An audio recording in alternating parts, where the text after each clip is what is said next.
NeoNorman.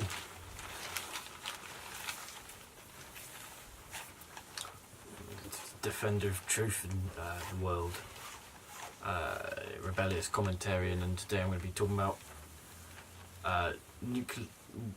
bombing North Korea, nuclear war with North Korea. Because quite recently,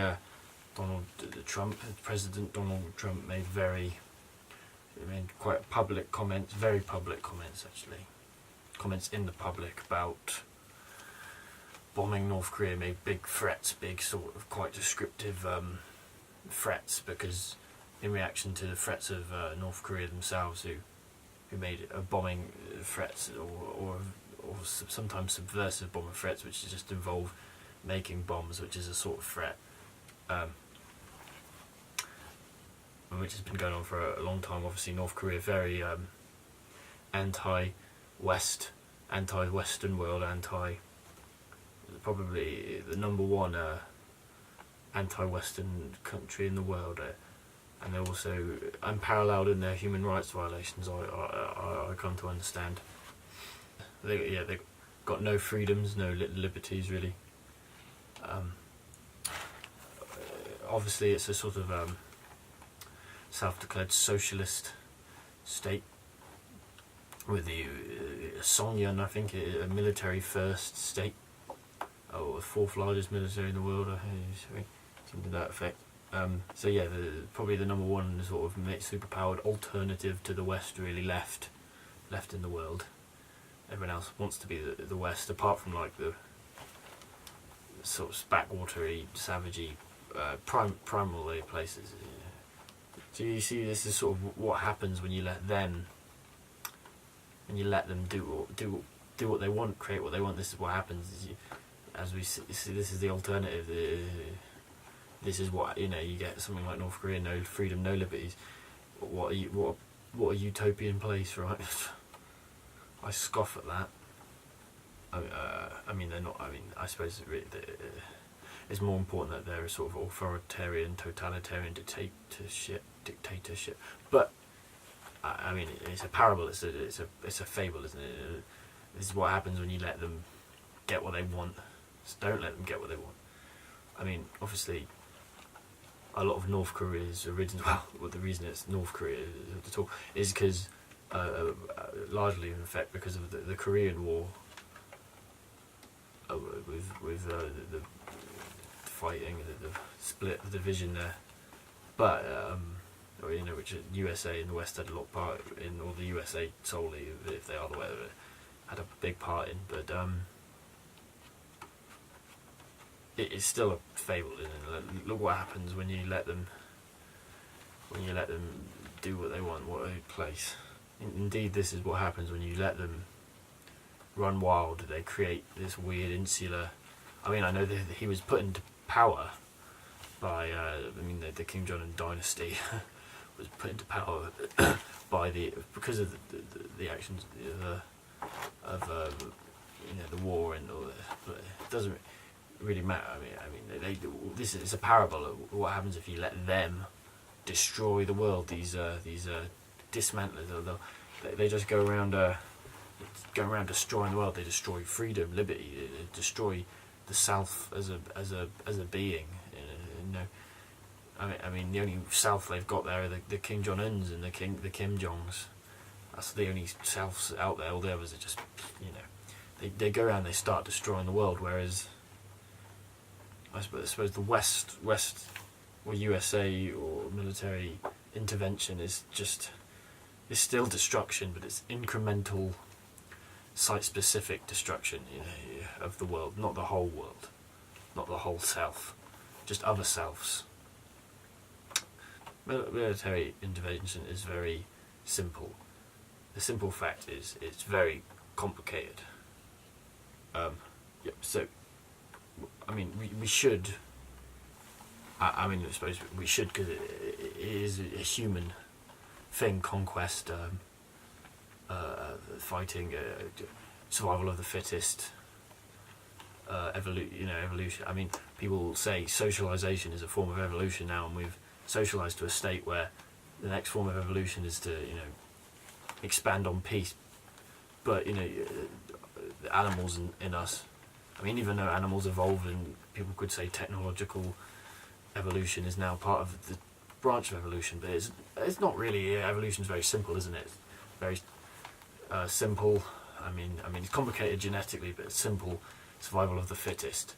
And while some might say a fittest society is a peaceful one, sometimes you have to create peace with war.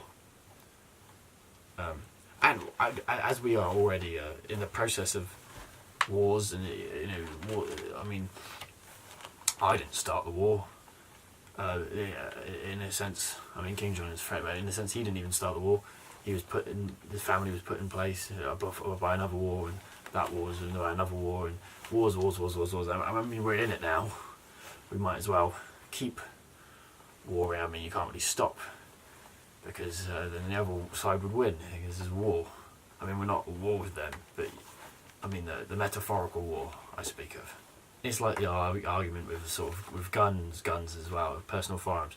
I mean, no one's safe until we've all lost them. So we might as well have the most and inspire that as the mindset and role model to be, is that to have the most guns and be the best at warring. And I mean, as to say, no one's safe till they're all gone. No, with nuclear warheads, no one's safe until there's no nuclear warheads on the planet. So until then, we might as well, have the most to be the safest, and inspire that as the dream for other countries to have the most as well, to be the safest.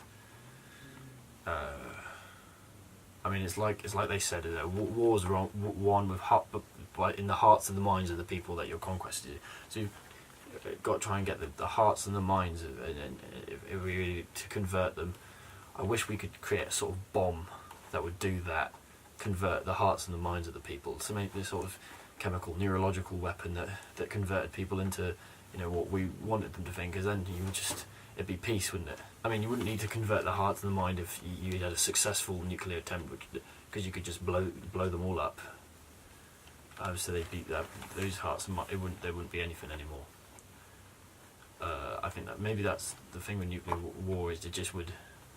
I mean, if you did it like a preemptive strike, you just get everyone when they're all gone. So I mean, there's that.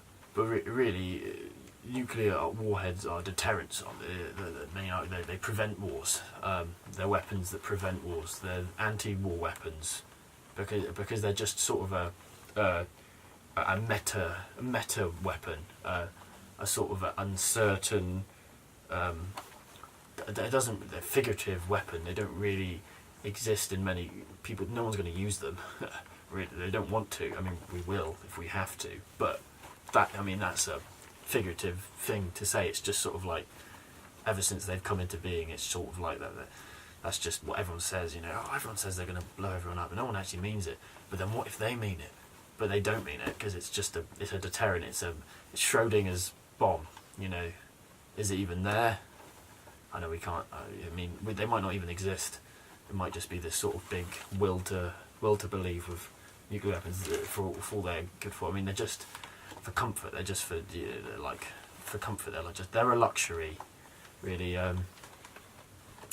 I mean, but then if we did get all of them, the other ones would probably, get us. I mean, it's a figurative thing, but it keeps the world safe. Yeah, they don't even really exist, and so it does. It keeps the world safe. I mean, to have that paranoia just constantly, the constant sort of paranoia and worry, and it's good, because it just keeps the world in peace. Like paranoid peace that everyone's sort of tense the whole time that someone else is going to kill them, but it's peace nonetheless. No one is killing them yet. When you have to, though, let's say. The bad does happen and the world goes to nuclear war. Someone fires nuclear war at the West, and by the West I mean,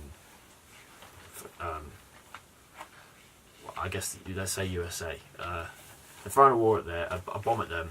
Bombs come in, and there's going to wipe out New York, because it's got through the stuff. I don't know, the flary things. So it's going to wipe out New York. I mean, you got to fire back, haven't you? You got to get them too. You know, like you got me, I got you. It's sort of like if you got shot, you lose your arm, you shoot the other guy who loses his leg. You know, you just keep firing, you fire back. You've got to. It's gentlemanly. You've got to destroy for peace sometimes.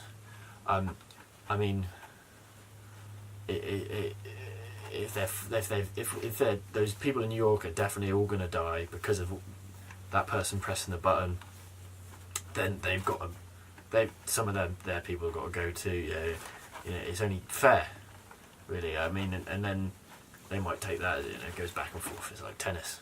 I mean, I'm not sure. Maybe if there was a nuclear bomb coming, I'd go, oh, it did happen, and you know, would just not want, wouldn't mind if we just didn't kill more people as a result of us all definitely going to be killed. But then it'd be weird if we didn't, you know, at least protest in some form.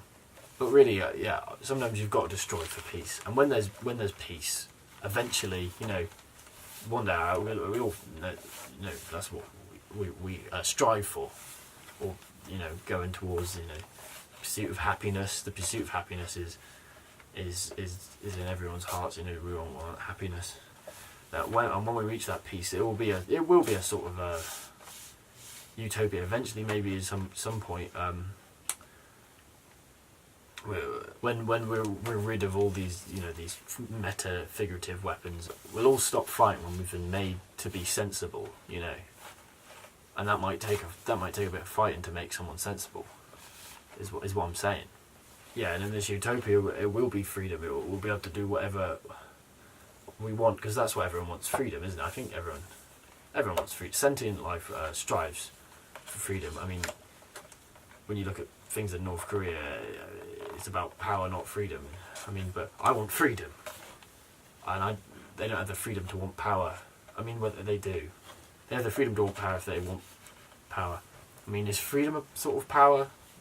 No, it's no. But yeah, we'll be able to do whatever we want in the utopia. I mean, I guess we'd have to still instill a sort of sense of what's right to want, because if someone wanted to have sex with a donkey or kill a woman, I mean, we'd have to. I mean, yeah, we'd have to do something. But I mean, there'd be no government, or like law, because it's utopia and everyone would be sensible by then, been made to be sensible. We'd have to probably create some sort of system, structural system, maybe not structural, but some sort of system to implement what is right to want and what you need to want. And you need to want freedom. You need to want freedom. You're not free in the regard to think that freedom isn't what you want, because that's not freedom. You're not being free if you don't want freedom. That's not a free thought. So there, I think. But yes, North Korea, controversial, big threat in the news all the time in the to the Western world. Military first, Songyun, as I said. North Korea first, mainly. They're quite selfish in that regard. I mean, it's North Korea first. It's only really someone first. It's him first, isn't it? Kim Jong Un, or the government first. It doesn't represent all those people. I mean, I saw a documentary once where people were sort of they just got on with it. It was their lives, you know. I mean, so it's not them first, it's North Korea first. I mean, they don't even think he poos, for example. Yeah, so it's someone first, it's him first, it's that self first, not the other selves, you know. I mean, it's a very postmodern thing, it's all about power. It's not freedom, it's power, like I said, but it's all about the power. That's the power first, really. North Korean power first, North Korean military power first, North Korean military, i.e. whatever that North Korea represents as that one body of being, you know, that power first, really, a very postmodern thing. I mean, you could all, very, you know, maybe lefty thing, but is it a very fascist thing too? Are North Korea fascists? I mean, why not?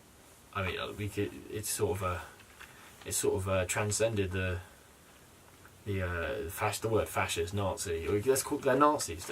It's transcended the cultural barrier of what it actually means now, the word fascist and Nazi. We're sort of free to put it on people who are just restrictive, or at least irrestrictive in our subjective views of what it means to be restrictive. So yeah, Nazis, fascist. It's all about power. It's all about power with that. They're very oppressed people, very oppressed state. Everyone's oppressed, really. I mean, probably King John's oppressed. He's probably oppressed himself, you know. I mean, no one. Everyone gets talking about the oppressed people within the the Western world, the oppressed communities within the Western world, the unprivileged communities in the Western world. Yeah. But no one wants to help North Korea, the oppressed people of North Korea, the highly oppressed people of unparalleled in their human rights violations. No one wants to help the oppressed people of North Korea, do they? They're all talking about the other oppressed people in our own communities. No one thinks of the. I mean, no one cares. Everyone just hates North Korea. No one's talking about that. So it's time for military action against North Korea, I think. I mean, or bomb, a big bomb. You know, the threat, the meta figurative threat. That'll, you know, that's a war in itself. That's a psychological war. See if they can withstand that. The oppressed people of North Korea. Well, we're not. We're not going to go to war with the oppressed people of North Korea. We're going to go to war with the oppressors. I mean, because it's obvious who the oppressors are, as I've explained. I mean, they're not all oppressed like I previously said, though. It's obvious who's oppressing and who needs to be set free of oppressed. And we could, you know, if they're getting unruly, we could literally turn it into hellfire over there. Everyone dead. You know? That's oppression for you. You think you've seen oppression? Whoa, not yet. But yes, North Korea first, military first, salvo. I mean, it's someone first. North Korea first, military first. You know, I mean, Donald Trump's campaign is America first, isn't it? That was the Make America First policy. I mean, it was meant to be a non-interventionist thing. I think that was a big, good, positive thing. With Donald Trump was meant to be like, let's just stop fighting in those other weird little strange countries. America first. It's all about America first. But I mean, maybe America first everywhere. That's just what he meant. Is it should be America first everywhere, Western world first everywhere. Like even in places that isn't America. Like, you know, I mean, America first around the world. And I suppose if a country was, as North Korea are threatening to make or at least in some way threatening and have been for a while, to make Americans or America not exist, then it would be at least a priority of an American first thing to intervene in making it. But then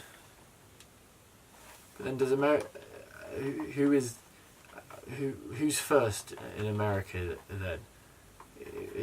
Someone's America first. It's America first. It's America first, and it's all about Americans who are represented by the government they've chosen. At least 50% of America. I mean, probably at least 50% of America want to go to North Korea. So that's, you know, I mean, a bit maybe. I mean, it's America first.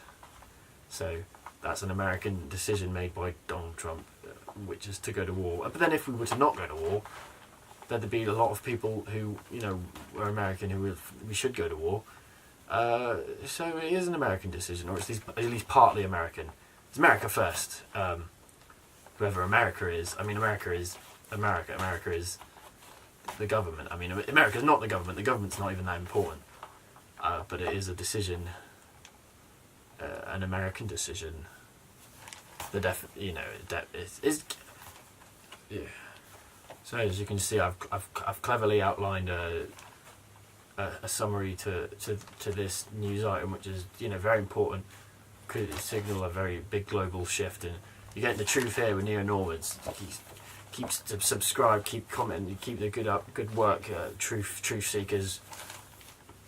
Peace out.